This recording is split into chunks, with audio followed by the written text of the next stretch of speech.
यह कॉलेज का पहला दिन था और अयान, एक शर्मीला लेकिन प्रतिभाशाली कलाकार, अपनी क्लास ढूंढने में व्यस्त था। कैंपस हर तरफ से जोश और उत्साह से भरा हुआ था। तभी उसने उसे देखा, अनन्या। वह एक पेड़ के नीचे खड़ी थी। उसकी हंसी हवा में गूंज रही थी और उसकी लहराती हुई जुल्फें हवा में झूम रही थीं। वह सिर्फ खूबसूरत नहीं थी, उसके पास ऐसा जादुई आकर्षण था जो सब कुछ रोशन कर देता था। अयान की दुनिया उसी पल बदल गई। उसे नहीं पता था कैसे और क्यों, लेकिन वह उसकी ओर खिंचता चला गया, जैसे ब्रह्मांड ने उसके दिल को अनन्या का नाम फुसफुसा दिया हो। दिन हफ्तों में बदल गए और अयान ने खुद को लेक्चर के दौरान अपनी नोटबुक में अनन्या के स्केच बनाते हुए पाया। उससे बात करने की हिम्मत नहीं थी, लेकिन उसका दिल उसकी कला के जरिए अनन्या से बात करता था।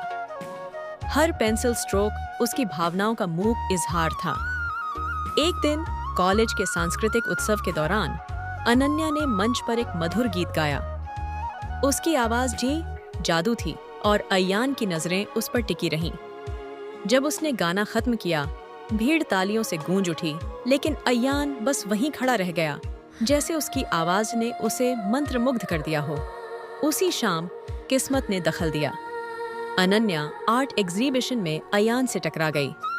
उसने दीवार पर टंगा एक स्केच देखा, उसका चित्र जो बेहद प्यार और खूबसूरती से बनाया गया था।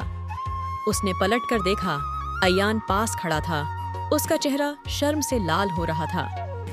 क्या तुमने यह बनाया है? उसने पूछा। उसकी आंखें हैरानी से चौड़ी थीं। अयान ने हकलाते हुए कहा, हाँ, मैंने ऐसा करने की हिम्मत नहीं की थी, लेकिन ये बेहद खूबसूरत है, अनन्या ने कहा, उसकी बात काटते हुए।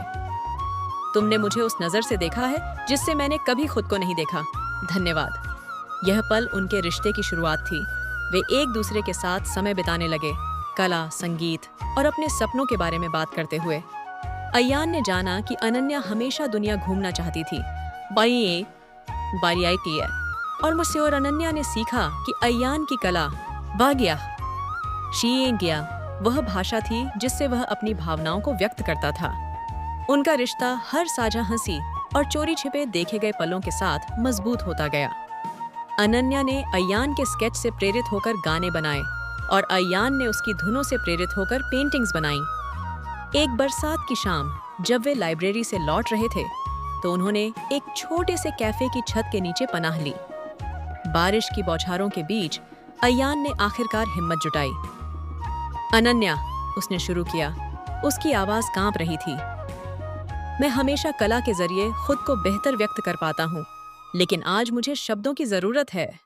मैं तुमसे प्यार करने लगा हूँ। अनन्या मुस्कुराई। उसकी आंखों में आंसू झिलमिला रहे थे। अयान, मुझे लगता है कि मैं उसी दिन तुमसे प्यार कर बैठी थी जब मैंने अपना स्केच देखा। तुमने मुझे उस नजर से देखा जिससे मैंने खुद को कभी नहीं देखा था। कैफे की हल्की रोशनी के नीचे बारिश को गवाह बनाकर उन्होंने अपना पहला चुंबन साझा किया। एक ऐसा पल जिसने उनकी प्रेम कहानी को हमेशा के लिए मुकम्मल कर दिया। सालों बाद जब वे अपनी जिंदगी के सफर को पीछे मुड़कर देखते, तो उनके कॉलेज के दिन उनके लिए सबसे जादुई समय होते। उनका प्यार और गहरा हो गया था, लेकिन उन्होंने हमेशा उन मासूम और खूबसूरत पलों को संजो कर रखा जब यह सब शुरू हुआ था। एक स्केच, एक गीत और आई लव यू कहने की हिम्मत के साथ।